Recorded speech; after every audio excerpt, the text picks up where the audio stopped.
and welcome to the Hippodrome for the sixth and final game in the Speed Chess Challenge, in which two of the most inventive and innovative chess players in the world are battling out for the handsome London Docklands Trophy, a nice piece of engraved glass. But really, the key thing, I suppose, is to win.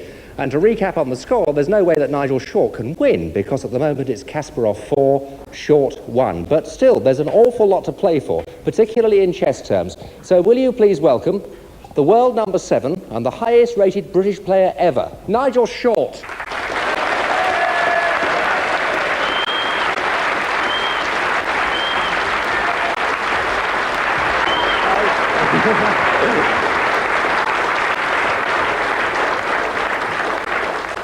It suits you so well, that dinner jacket. I think all chess should be played in a dinner jacket from now on. What do you think? Why not? Why not? Why not?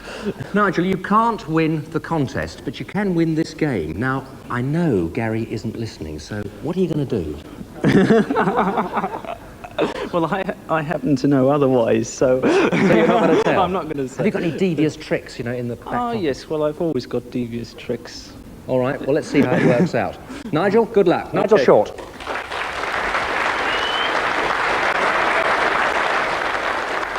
And now, the man with the commanding lead, as indeed he should have, the world chess champion, Garry Kasparov.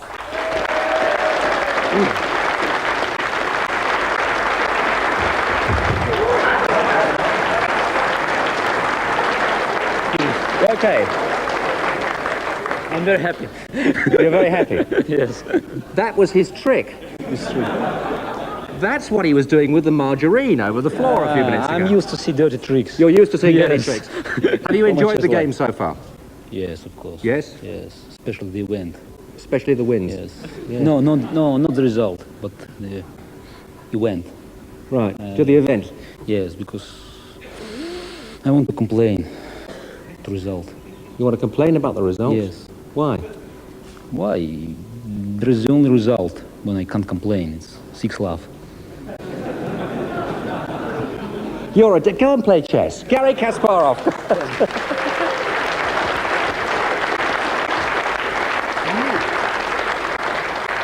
There we are, the mark of a winner, but will he win tonight? We'll see. Taking up the commentary for us, Grandmaster Raymond Keane, working the clock, the arbiter, Bob Wade. Give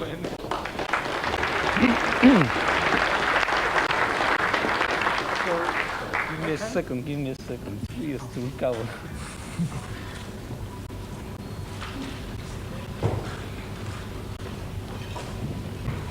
Okay, I'm ready. You ready? Yes. And Nigel Short as white, making his favourite opening move, the king's pawn, as in his other two games with the white pieces. And for the third time, the Sicilian defence. Out comes white's knight. And Kasparov chooses the same as in the first games. Short occupies the centre, pawn exchange, and the knight takes back.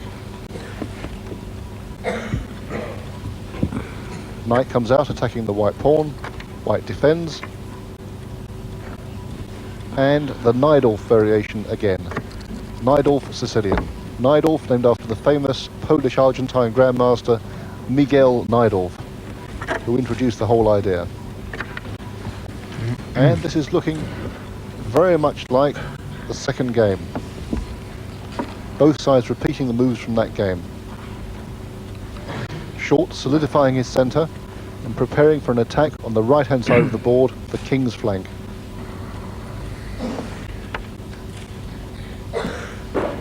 Black develops the knight. And that same sharp pawn thrust that we saw in the second game. Black stops the pawn advancing. Yes, the same pawn avalanche. The white massive pawns on the king's side, threatening to advance and swamp the black position. World champion in deep thought. The famous Rodin thinker pose. And a new move. The black knight jumps into the centre. Kasparov has deviated from the second game. So now we have an entirely new position on the board. Short faced with an unusual problem. The natural thing to do is for white to move the queen. No, he's moved the rook. Threatening to push on with pawn from g4 to g5.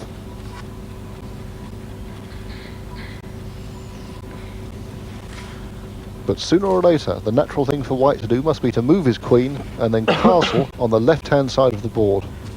That's the only way to prosecute a kingside attack. Black queen comes out, attacking the white pawn on b2.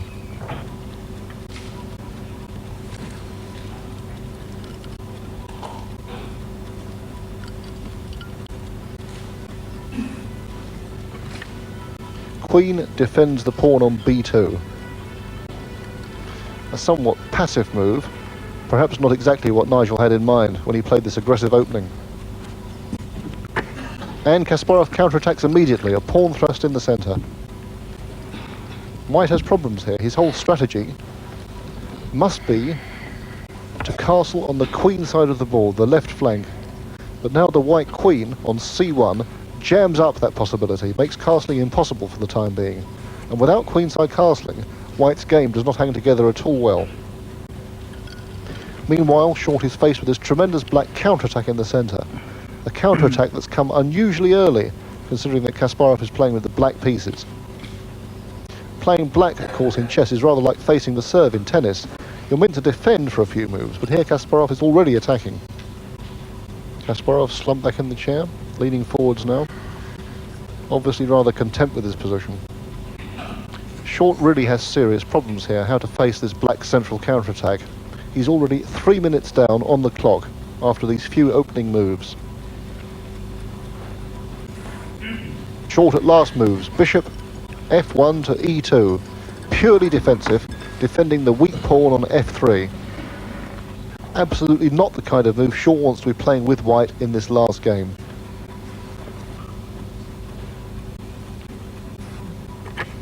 No, first of all, the world champion captures pawns in the centre.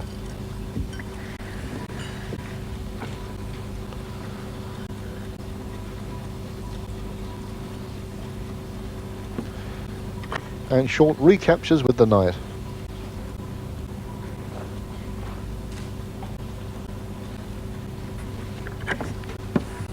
And knight takes knight, pawn takes knight. Black now has a clear positional advantage. The white pawn on e4 is isolated and therefore weak, and the black knight has a marvellous outpost square right in front of it. Further, black's development flows very easily. Surely now Kasparov is going to play his bishop from f8 to c5, developing that bishop and hitting the white knight.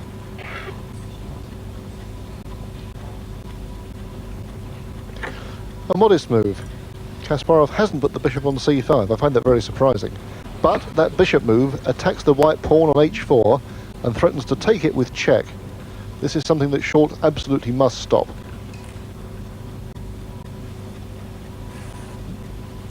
Rook back to h1. Probably the only way of defending that pawn satisfactorily. But now white's lost a lot of time with the rook. There are some very good rules in chess that say don't move the same piece twice in the opening unless you absolutely have to. And Short can't be at all pleased that he's been forced to move that rook from h1, where it started, to g1, and now back to h1 again. Kasparov pursing his lips. The veins standing out on his face. Concentration. This man has a brain like a massive computer. In fact, there's no computer in the world at the moment that can challenge Garry Kasparov at chess successfully. Only a minute between them now. Kasparov still thinking. He's got the advantage, but how to pursue it. And the bishop is developed. Pawn goes to c3. And Kasparov's queen retreats out of the line of white's bishop.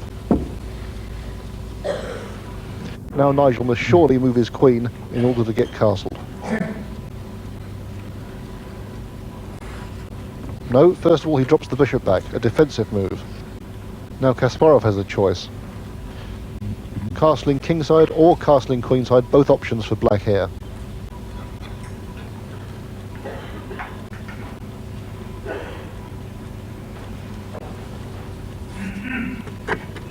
No, first of all, Kasparov makes this pawn thrust. The idea is very interesting. He hopes to attack already on the queen side of the board in case white castles there. It's a preemptive strike. Queen moves.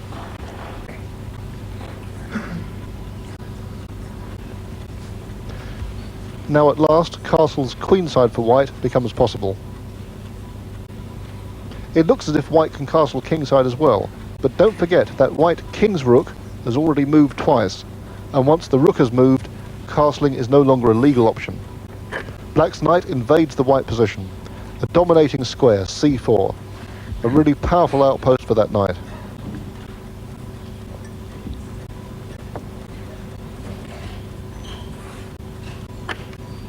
Yes, Nigel's swapped off the black knight. This seems to be a forced move. Kasparov recaptures with the queen, and white attacks the queen with a pawn. Black's queen goes back. But this is looking very serious for Nigel. He has weak pawns everywhere. The pawn on e4 is weak, the pawn on c3 is weak. At last he castles queenside.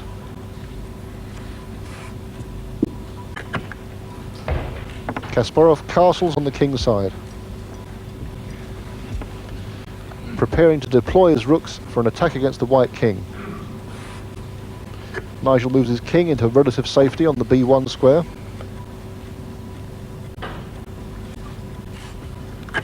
And Kasparov launches his own attack against the white king. Another pawn coming forwards. This is going to be a race on opposite sides of the board. Who's going to get there first? In theory, it should be Kasparov. And Nigel is 3 minutes down on the clock, looking at the clock nervously.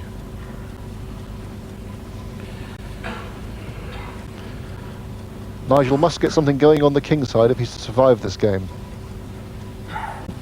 Yes, he sacrificed the pawn. Kasparov's blocked with h5, and the white rook comes back to g1.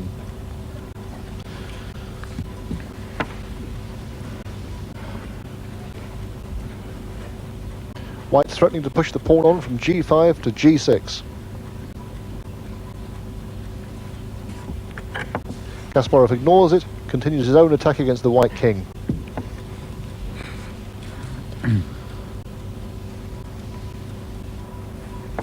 The same tactic. White plays b3 to b4. Nigel has done exactly the same on the queen's side as Kasparov did on the king's side. He's blocked the assault, bypassing the black pawn rush. Kasparov puts a rook on c8, attacking the white pawn on c3. Black queen and black rook together, ganging up on the c3 pawn. That pawn must be defended. Nigel now almost 5 minutes down on the clock. The rook defends the pawn sideways. Nigel's hoping, obviously, to bring that rook across to the kingside, swinging it across the third rank to try and draw up some kingside counterplay.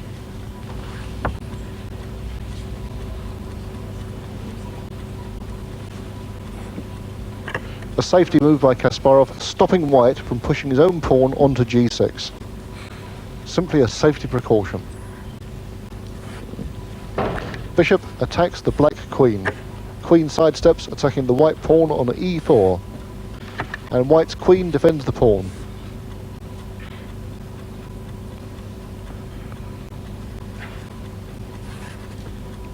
Black rook advances to a strong outpost. I must say, Nigel is making the best of a bad job with this position. A good move. The bishop occupies an excellent post here, scything through the black king side. Nigel's position is still bad, but counter chances are developing. With a bishop like that, dominating the centre, there are always tactical tricks. Black doubles his rooks on the c-file, threatening the white pawn on c3.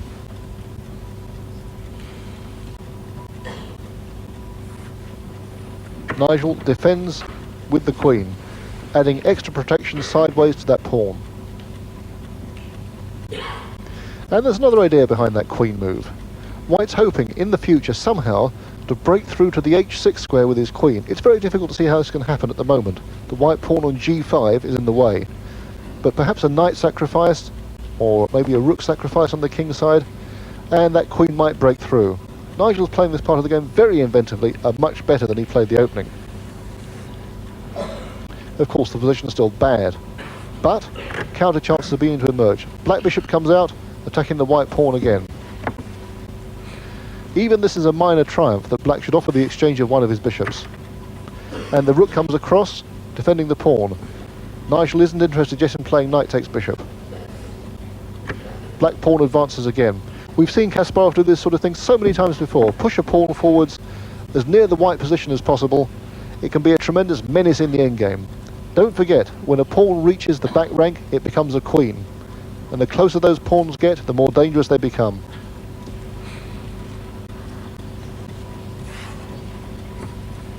Queen goes to f4.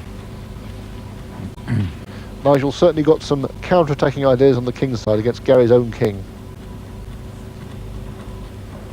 The time difference whittled down, only about 2 minutes in it now. And the defensive move, the bishop drops back, defending the pawn on f7. And white's knight retreats.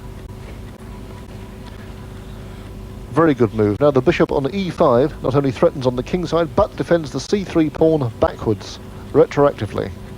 That bishop on e5 really is a tower of strength. Nigel's really making a fight of this. He's also threatened to play his knight to a5. Knight to a5. Does that stop it?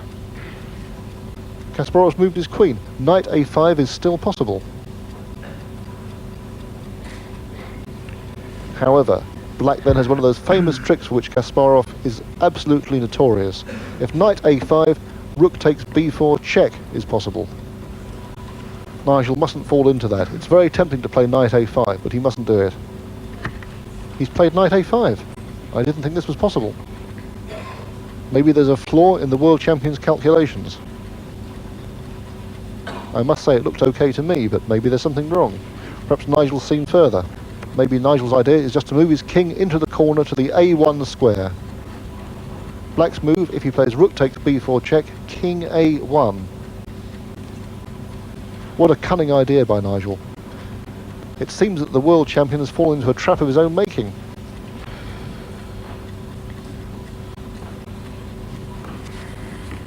Kasparov's done it. Rook takes b4 check, king a1. Queen moves out of the attack. Pawn takes rook. Queen takes pawn on b4. Queen retreats. Nigel short is a whole rook up. Kasparov now behind on the clock. Must be absolutely obvious to him that he's screwed up. This I don't believe. What is going on? The rook attacking the queen? White cannot take the rook. He should take queens. Extraordinary move by Kasparov, but it must be desperation.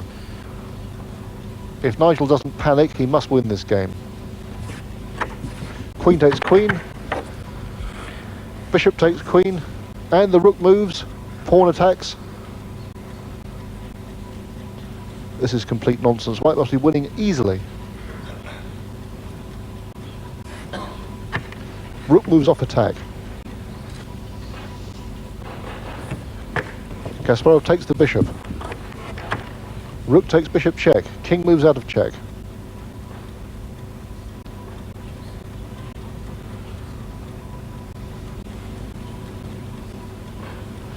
White still a whole rook up. Knight retreats. But minor difficulties caused by the position of his king. Bishop checks to the white king. King moves, rook check. King moves away. Rook takes knight, my god. This can't work. This cannot work.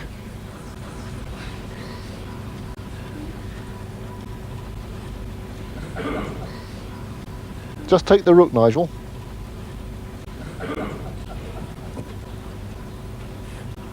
No. King up, attacking two pieces. That's even stronger. Yes, Kasparov's resigned. Nigel Short has won the final game. Well, was that sensational or was it sensational? Gentlemen, come over here. What a fantastic way to end this particular contest. Amazing. First of all, a word from the winner of the game, Nigel Short. Nigel, congratulations. Well done.